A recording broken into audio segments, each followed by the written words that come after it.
me staying on this side of the sea.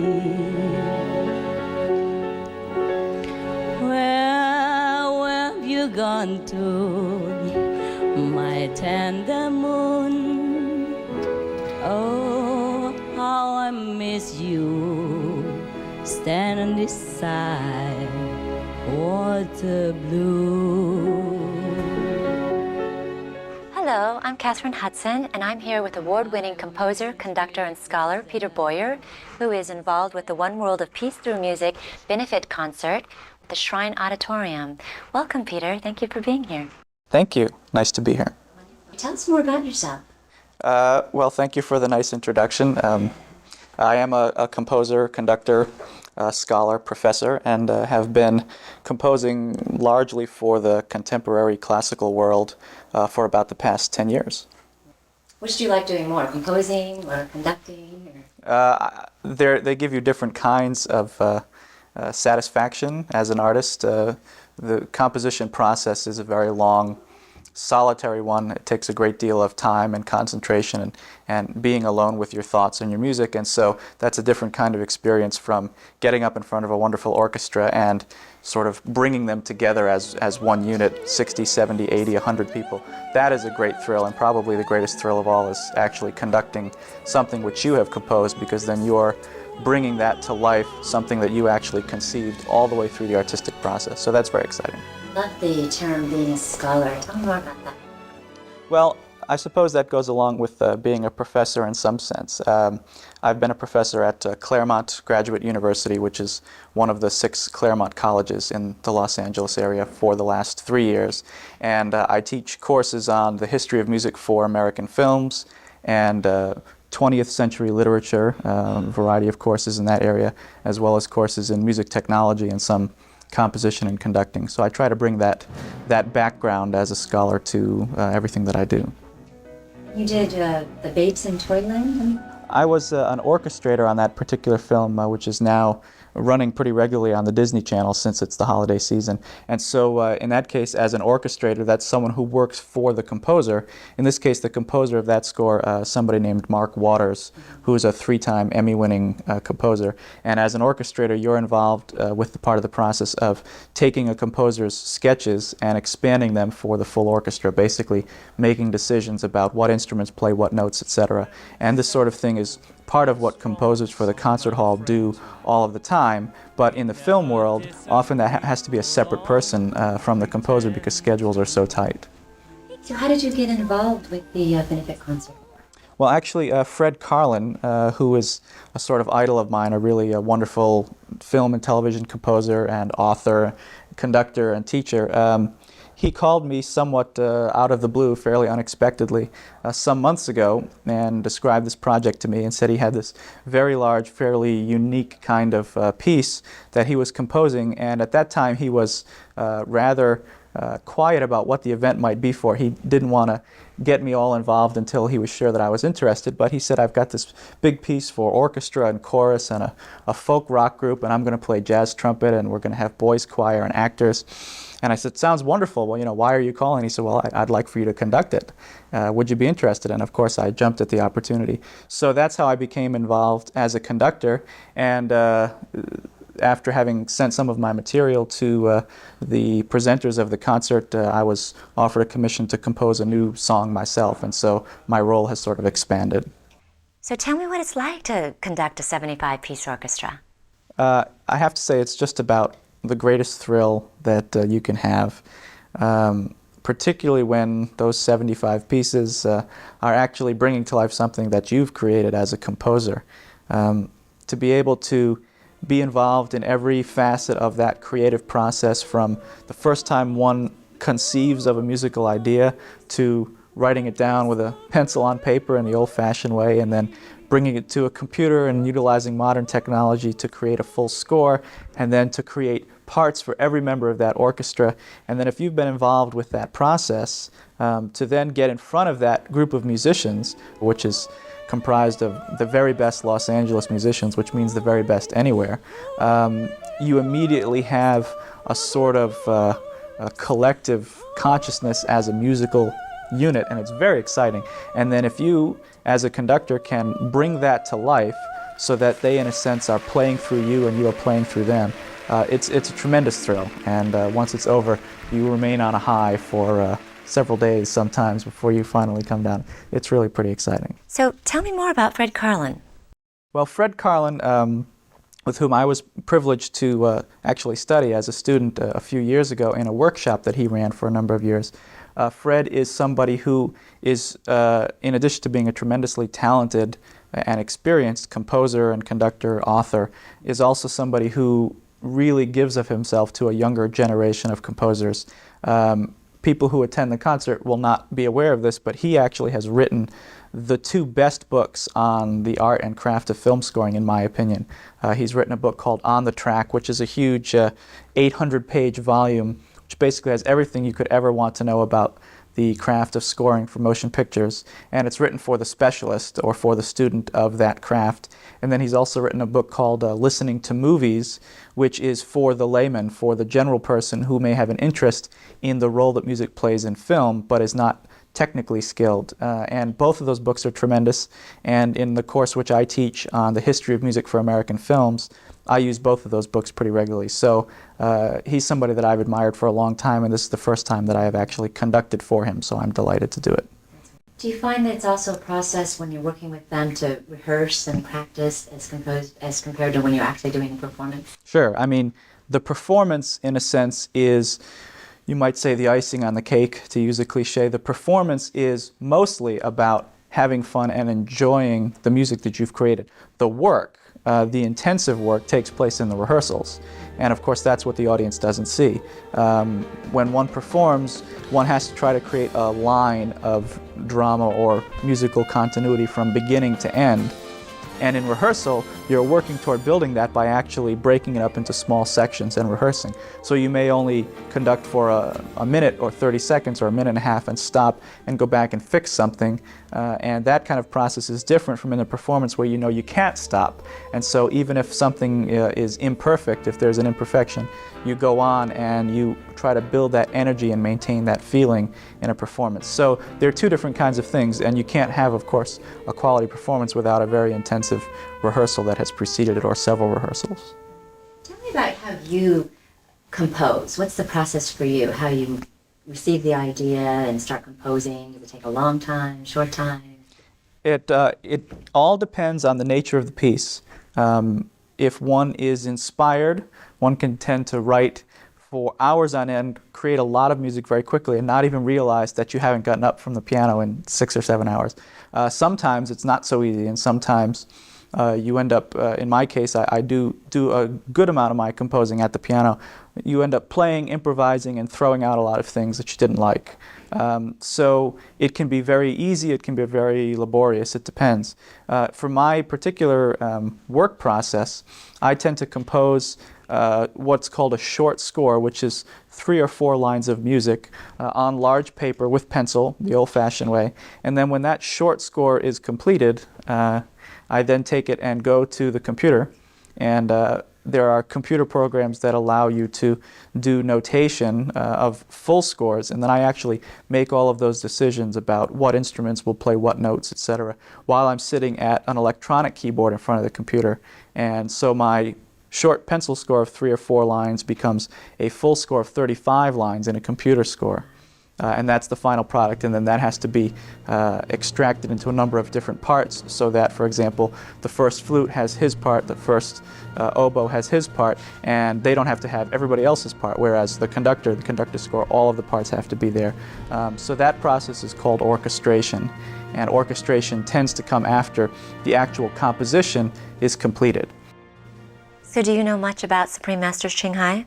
Well, I do from having spent a number of hours scoring this documentary with a very nicely written script that details all of her achievements and background. So I went from knowing very little to, I think, knowing quite a bit about the background of her and her foundation. She's a great humanitarian. She helps people in the world with relief efforts. She is an artist and designer. Have you ever seen any of her artwork? I have seen some, but not this particular book. Yes. Yeah, she certainly is a multifaceted person, and I think some of that multifaceted nature will be revealed in this concert. Yes, absolutely. There's going to be an art exhibition showing her works, her designs, her jewelry. So people can come enjoy the art and get warmed up for a marathon and exciting concert. Yeah, I feel that there's some sort of a connection between her visual art and her poetry, in that it tends to have very simple, direct, sort of emotional kind of quality to it, and I think that can be found in the poetry as well. So when you were composing Sumu Ching Hai's poem, Love Melody 4, did you have the full opportunity to do it however you wanted to do it? Yes, I'm actually just about to begin the process of orchestration. I've just completed the short score, which is 4 lines plus the line which the singer will sing, in this case a soprano. So I tried to find the structure of the poem, match that musically, create a short score which is basically like piano and voice. And now the next step in the process will be to orchestrate that and decide what each member of this 60-piece orchestra will play. Wonderful. So tell us more about the work that you're doing for the concert. Well, as a composer, when one is given a piece of poetry to set, then that is a different kind of a process than when one simply writes a piece of instrumental music. If you're writing a piece of instrumental music, then you make all the decisions about how long the piece should be, what the form of the piece should be, a beginning, a middle, an end, etc. When you're setting a poem, every poem has its own rhythm, it has its own structure, and so you have to, as a composer, respect that rhythm and that structure in determining what your role will be in terms of creating music. So I've taken this poetry and tried to find the essence of what it's about, which seems to be about love and longing and commitment, and tried to reflect that somehow in the music. And would you like to share any of the poems? Sure.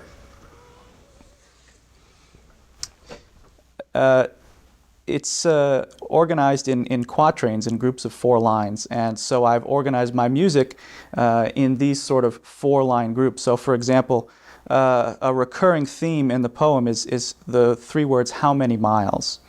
And this recurs several times. The first time is in the second quatrain, where the poem reads, how many miles to the west side, how many miles to paradise, how many miles to your heart, how many miles to mine. So I've actually taken those 3 words and made that sort of the theme of the song.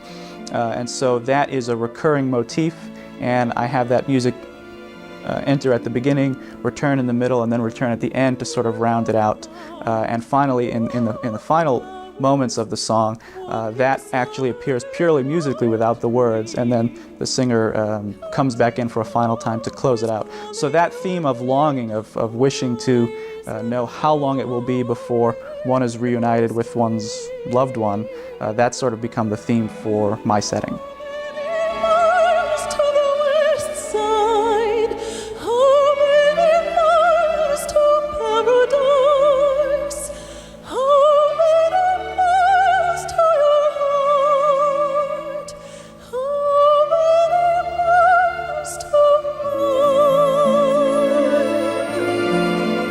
Oh, that's beautiful.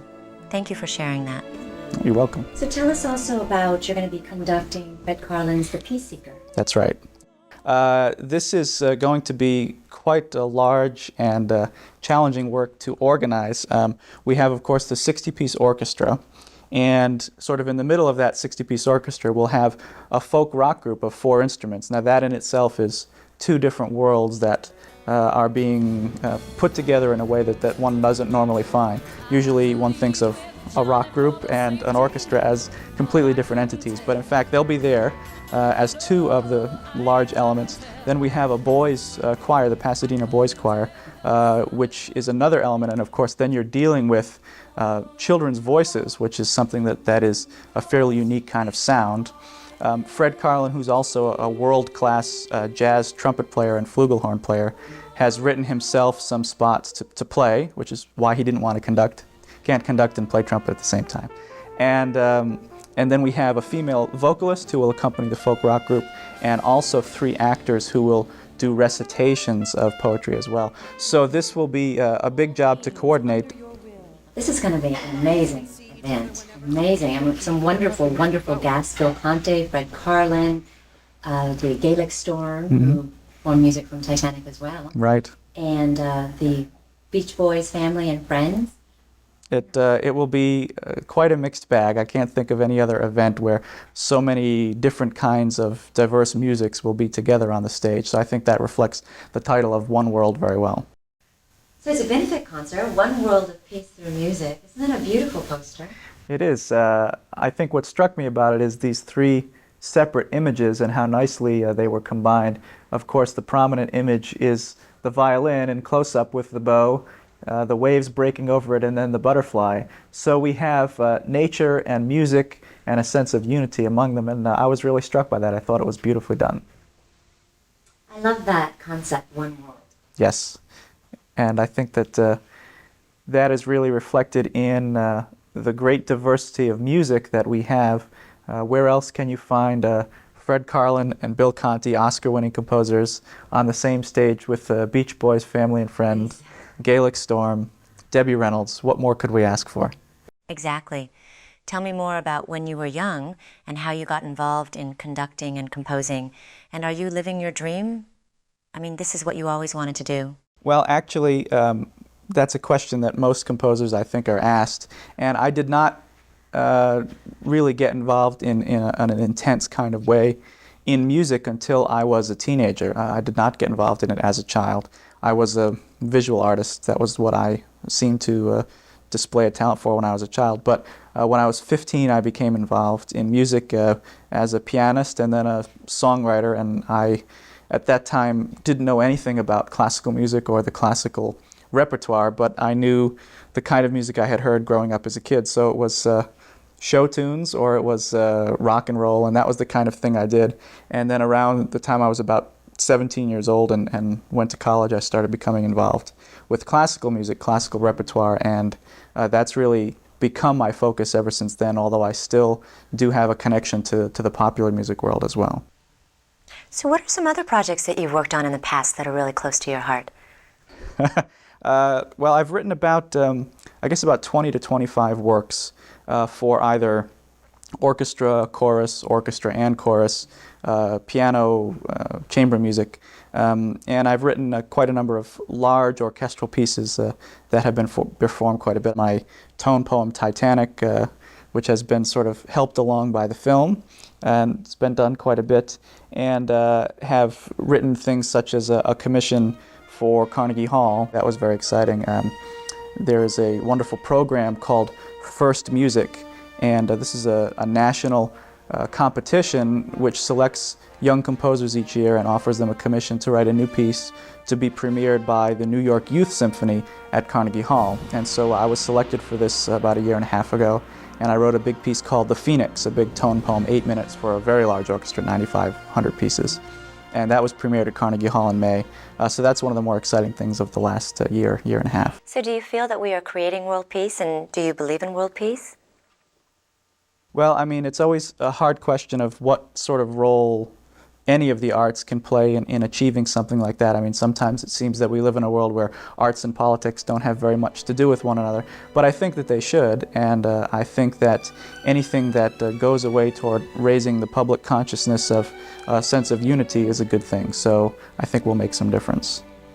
So how do you feel about working with the Supreme Master Ching Hai International Organization? Well, they're certainly a very dedicated bunch of people. I don't think they sleep very much. I think they mostly work around the clock, and it's certainly been I think a warmer kind of feeling than you get from just working for your average client. So it's been very pleasurable. Oh, that's wonderful. Thank you so much, Peter, for being here. It's a pleasure having you.